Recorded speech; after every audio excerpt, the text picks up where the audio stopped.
Embora nós sejamos a última a chegar no Parlamento brasileiro.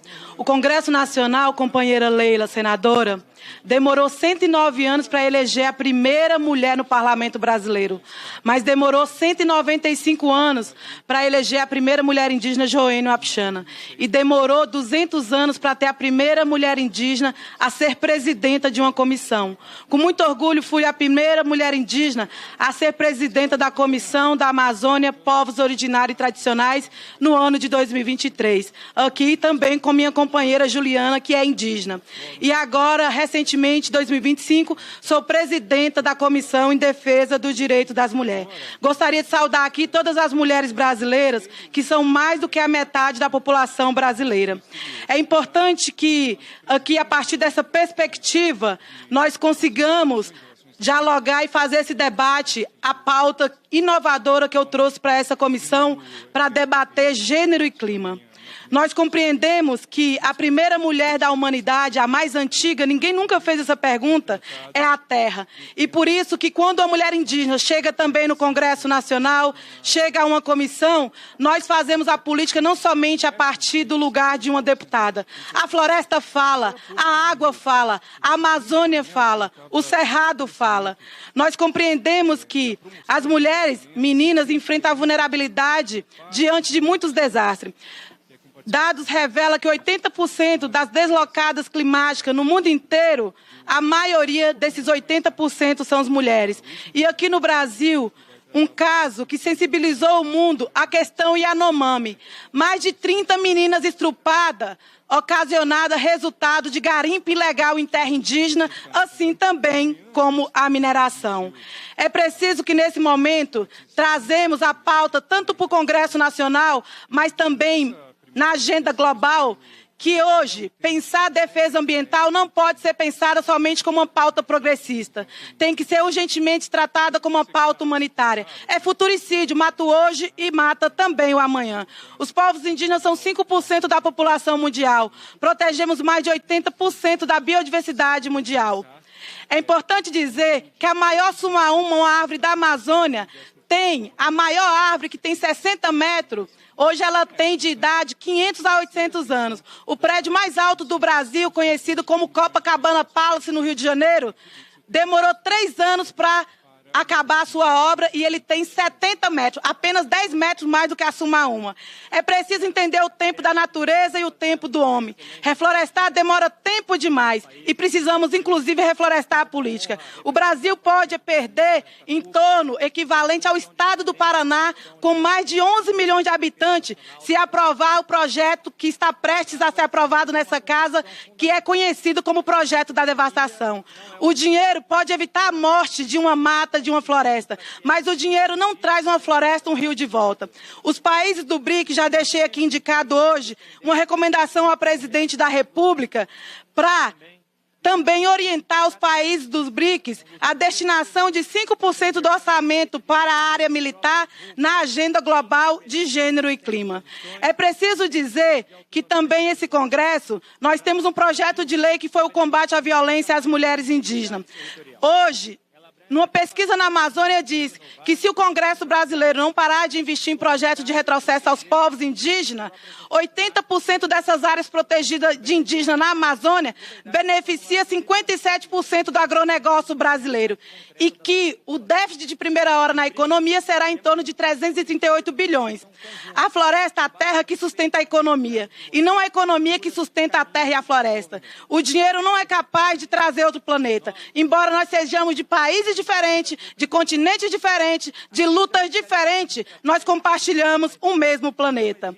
Para finalizar, nós dizemos que os povos indígenas evitam a queda do céu. É preciso pensar a lei de raciabilidade com compromisso. Mulheres indígenas são guardiões do planeta para a defesa e a cura da humanidade.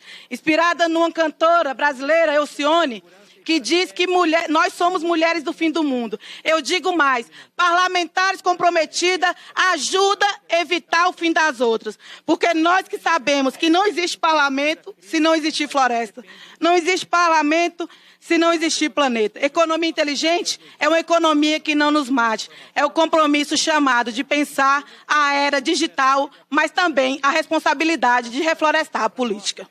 Minhas colegas parlamentares, distintas representantes dos países do BRICS, senhoras e senhores, é uma honra estar com todas nesta reunião, unidas por um tema que não é apenas urgente, mas existencial: a crise climática e o papel fundamental das mulheres na sua superação. Eu gostaria de iniciar reconhecendo o papel estratégico dos BRICS na geopolítica climática mundial. Nossos países reúnem quase metade da população do planeta, detêm imensa biodiversidade, territórios com vastos recursos naturais e, sobretudo, vozes plurais do sul global. Esse protagonismo se torna ainda mais essencial diante de um novo cenário global preocupante. Um dos maiores emissores históricos de gases de efeito estufa anuncia mais uma vez a sua retirada do Acordo de Paris.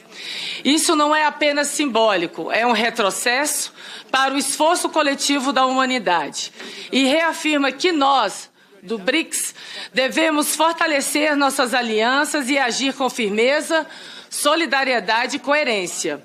O tempo de hesitação já passou. O que está em jogo é o futuro dos nossos povos, e em especial das mulheres, que são desproporcionalmente afetadas pelos efeitos da mudança do clima, mas ainda pouco representadas nas decisões que moldam esse enfrentamento.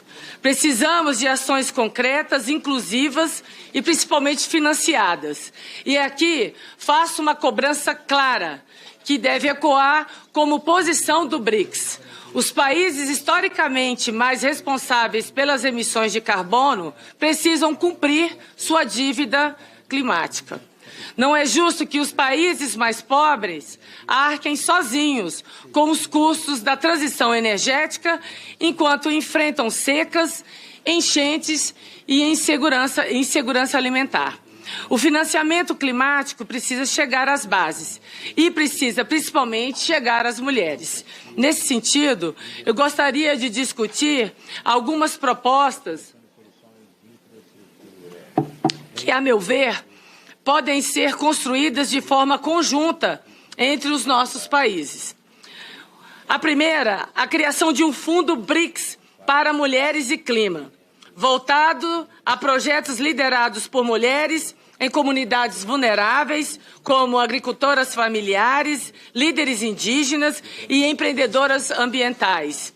Segundo, plataformas de educação climática para mulheres, promovendo acesso ao conhecimento científico, à tecnologia e à inovação, com ênfase em energias renováveis e adaptação sustentável. Terceiro, um pacto de liderança feminina pelo clima, articulado entre nós, parlamentares, e que assegure a presença de mulheres nas instâncias decisórias sobre clima e transição energética nos parlamentos e fora deles. Quarta, aceleradoras de negócios verdes femininos, com o apoio do Banco do BRICS, para financiar iniciativas de economia circular, reflorestamento, agroecologia e energia limpa liderada por mulheres. Quinto, e por fim, a criação de um observatório de gênero e clima do BRICS, que nos permita tomar decisões baseadas em dados, diagnósticos e evidências sobre os impactos específicos das mudanças climáticas nas mulheres e nas meninas. Colegas parlamentares e demais convidados, sabemos que a transição energética justa não é apenas uma questão ambiental. É uma questão de justiça social, de equidade de gênero e principalmente de dignidade humana. Sabemos também que as mulheres não são vítimas passivas desse processo. Somos líderes, somos cientistas, somos legisladoras, somos guardiãs dos territórios e do conhecimento tradicional. Somos a solução. Termino com um apelo, que nossa presença aqui não se limite à retórica, que ela se traduza em ações coordenadas, compromissos políticos e resultados reais. Que o BRICS seja uma aliança não apenas de economias emergentes, mas de valores éticos que promovam um desenvolvimento verdadeiramente sustentável, com justiça climática e igualdade de gênero no centro desse debate.